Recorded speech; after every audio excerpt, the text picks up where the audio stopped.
Hey, everybody, welcome back to the podcast. You're listening to the longest running superhero role playing game on Earth. I'm your host, the Game Master, and today we're talking about a module for TSR's old Marvel Superheroes role playing game called the Breeder Bombs. But before we get into that, smash like, make sure you're subscribed, ring the bell, and leave us a comment. We've got an awesome community here, and it's all thanks to you guys. So thank you so much for being here. With all that said, let's dive in. The prologue to this one takes place in 1984 on a Sunday morning in Westchester, New York, where Dagger and Dazzler are leaving to go on a vacation. Omnius and his 4-year-old son, Chris, wave goodbye to them as they leave on their trip. And Omnius asks his son if he wants to help him make lunch for everyone. So the two of them go to the kitchen area. Meanwhile, underneath the sprawling school, the X-Men known as Colossus, Rogue, Shadowcat, aka Kitty Pryde, Storm, and Wolverine are in the danger room. At the far end of the room is a square cage. A hologram appears within the cage and takes on the appearance of Omnius. The voice of Professor Xavier, founder of the X-Men, crackles over the loudspeaker. Good morning, X-Men. This morning's exercise is a simple rescue. Your teammate is held captive in a cage that prevents him from using his powers. You must rescue him. Rogue smirks and says, "Aw, do we got to?" Kitty Pryde says, "Rogue." Rogue says she's just kidding, and Kitty says that she can't believe that Rogue doesn't want him. Not only is he the father of her child, but in Kitty's words, he's also a major league hunk. Nightcrawler, who has a thing for Kitty, is jealous when she says that. Colossus sees Nightcrawler's reaction, and Colossus has a thing for Kitty too. So he's also jealous. And then finally, Rogue reacts to Kitty's interest in Omnius. And Rogue feels a little jealous that she might have some competition there. So it's a little bit like emotional dominoes. Wolverine growls and gives Colossus and Nightcrawler a dirty look and says, "If you ladies are done, maybe we can get down to business." And with that, Wolverine runs towards the cage. As he does, a trap door opens and a platform raises up with a robot lion on it named Fluffy. Fluffy pounces on Wolverine, and they both use their metal claws on each other. Fluffy is also electrified, and Logan's adamantium laced skeleton conducts electricity. Rogue and Storm are attacked by 6 flying hoops that slip around the heroes and constrict. Rogue tears hers apart using her super strength, while Storm fries hers with lightning. Meanwhile, the floor under Colossus sprouts 10 metal octopus tentacles, which grapple him. Each one gets its own attack, and Colossus begins the slow process of destroying them one by one. Nightcrawler and Shadowcat are attacked by 4 holographic ghosts that can phase through walls like Kitty and teleport like Kurt, and their touch can do 30 points of damage. Nightcrawler teleports to where the cage is, then teleports with it back to where the ghosts are. The simulation ends, and Nightcrawler is the winner. In the kitchen, Omnius and his son are making lunch for everyone and listening to the radio.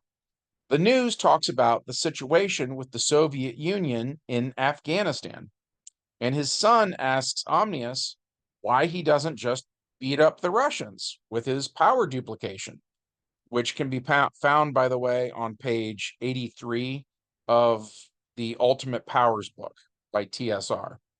Also, a brief aside, Omnius is an immortal, as defined in TSR's Wrath of the Immortals box set.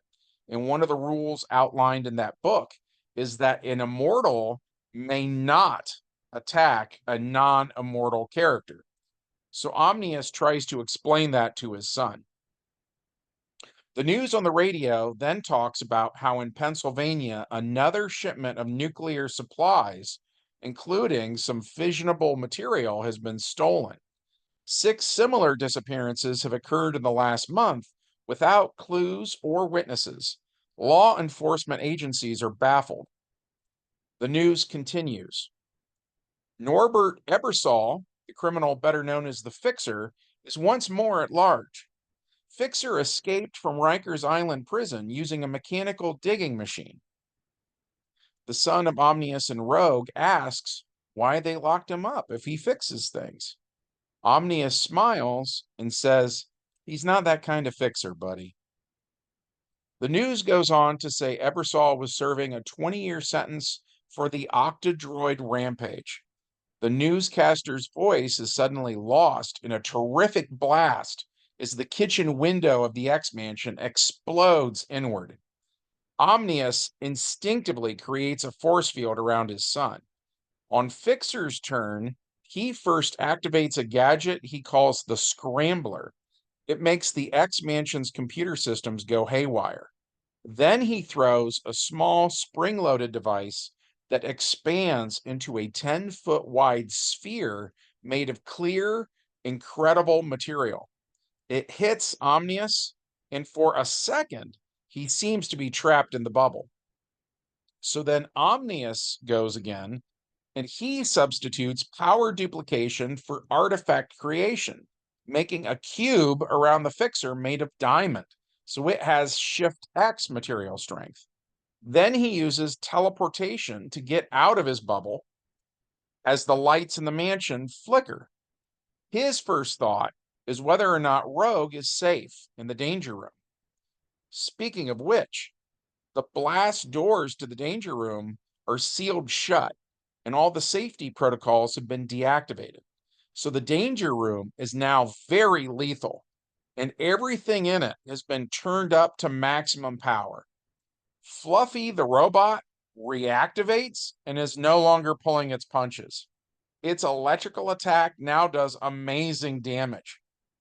The robot tentacles and flying hoops now do 20 points of damage.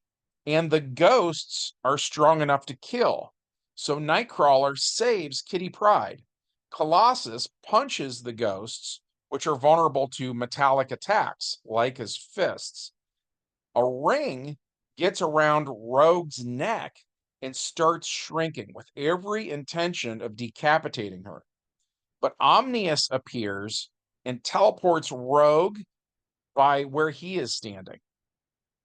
Since nothing in the danger room is alive, the normal rules don't apply, so Omnius substitutes his power duplication for energy blasts, which he uses to destroy Fluffy and the robot tentacles.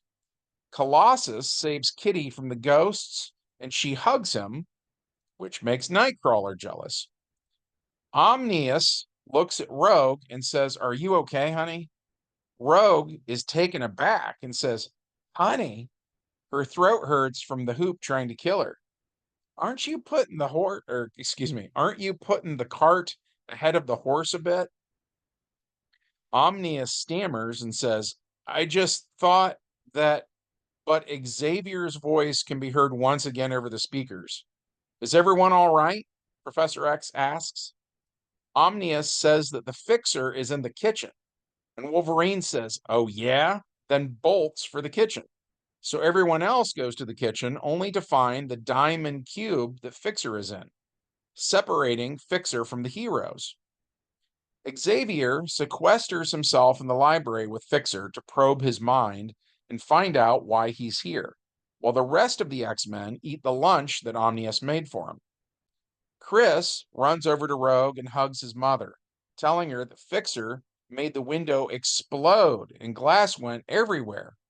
Rogue is worried about her son's well-being, so she looks over him thoroughly, looking for any cuts or bruises, but he's fine.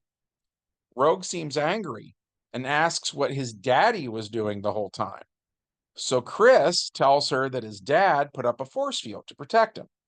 Then Fixer put his dad in a bubble. So then his dad put Fixer in a box.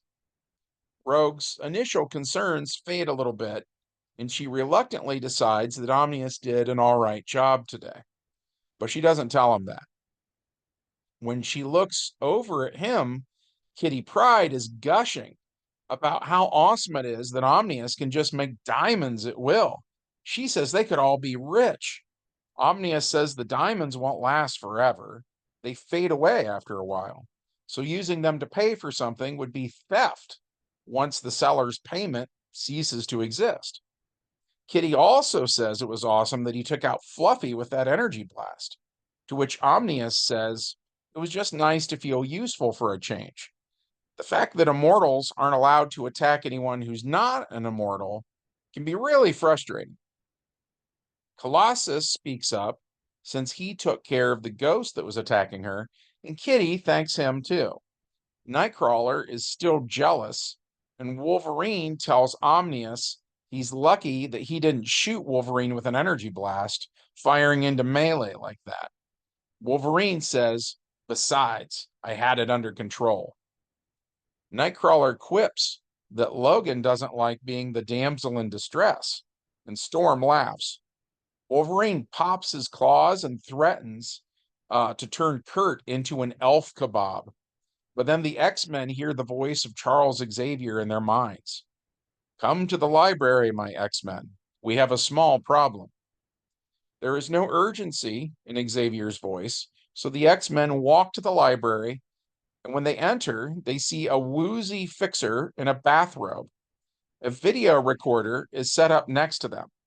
Wolverine thinks this looks like they made a sex tape, so he smirks and gets ready to comment on it. But before Wolverine can make his joke, Xavier says, "Mr. Ebersol has explained his rather rude incursion on our Sunday morning. There is nothing to fear. I have fought Ebersol before. Without his gear, he's almost safe, and my mental scan of his mind will alert me of any danger. I thought you should all see this." Professor X pushes the play button on the video cassette recorder, and the television screen shows a grisly scene. A berserk Wolverine slashing Mentallo to death in a rooftop battle. The tape has no sound, but skylights and a water tower can be seen behind the two men. The Fixer breaks the silence. "Up until about 4 months ago, Mentallo was my partner. We started together, he and I, running rings around S.H.I.E.L.D. A couple months back, he disappeared without so much as a warning or a note. I was suspicious and went looking for him. Poor choice of partners landed me in prison. When I escaped, I found this for me waiting in my mailbox, along with this address. I came expecting security systems, but nothing like this. Your hairless leader tells me you're clean, but I'm not too quick to believe him. If you're innocent, then who killed Mentallo?" Wolverine says, "Not that it matters, but I didn't kill your buddy. I ain't never heard of him before, so get lost." Omnius says he can't believe that Wolverine doesn't think murder matters. And Wolverine says, "Yeah, well, I killed lots of people. Does that offend you, Mr. Goody Goody?" Omnius says he likes the fact that he's not a serial killer and that makes him a goody goody. Wolverine says, "What did you call me?" Omnius says, "You said you've killed lots of people. By definition, doesn't that make you a serial killer?" Wolverine lunges at him, claws out, slashing at Omnius, ruining the t-shirt he was wearing. But an immortal can only be hurt from attacks by other immortals, so Omnius takes no damage. Of course, Omnius isn't allowed to lash back at Wolverine, so Logan doesn't take any damage either. Rogue says, "Y'all fighting is pointless." She turns her attention to Omnius and adds, "And you brawling don't exactly make you father of the year or husband material either." And with that, Rogue goes to the other room where their son is watching television. The Fixer, meanwhile, turns to Xavier and says Wolverine doesn't look very innocent to him. The professor furrows his brow and says, "Indeed." Which brings us to the epilogue. Storm watches the videotape again, this time paying more attention to the landmarks in the background. As field commander of the X-Men, she suggests they head into New York and have a look around. So they suit up and head for the Blackbird. Out back, the basketball court opens up, revealing a secret hangar bay, and the X-Jet rises into the air and then streaks off towards New York City. And that was part 1 of Breeder Bombs. We enjoyed playing this one. We hope you liked it too. If so, as always, hit like, subscribe, ring the bell, and leave a comment. From all of us at the longest running superhero role-playing game on Earth, we hope you have a good one, and we'll catch you in the next adventure.